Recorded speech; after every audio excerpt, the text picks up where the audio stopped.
Welcome back to a brand new episode of 101 Second Reviews, and today I'm going to be talking about this Outlaw King, the brand new big movie out on Netflix with Chris Pine and Florence Pugh, and it's basically all about Robert the Bruce becoming the King of Scotland. Okay, back in a sec. Okay, Outlaw King. So I think it's fair to say that the meeting for the financial money giving for this film, something went something like this. That is, they sat down in a room with the Netflix people and they said, do you remember how much money and how successful Braveheart was? Yes.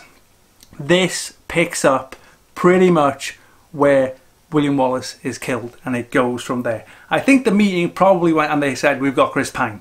Something like that in my guess, because this is largely a pretty straightforward sequel to Braveheart in that it picks up from the defeat of Wallace to the submission of Robert the Bruce and the Scottish to the English rule, to Edward I, I think, and then of course the eventual rebellion, the kind of guerrilla rebellion led by him, and the capture of his wife, and so forth and so forth.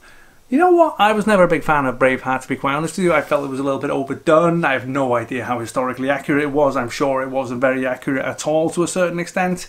And I kind of didn't like Mel in the role. This, I kind of like the fact that it's somewhat more dialed down, but the action sequences and the fight sequences are far, far, far more savage than even something you'd see in Game of Thrones to a certain extent. I mean, the final battle is just gloriously disgraceful in terms of the violence that you see. I mean, it really makes the point that this is horrifying, and the film has an X factor. Pine is fine in it. I like Pine, but it's got Florence Pugh playing his wife, and there's no doubt that she is the finest young British actress in the world right now.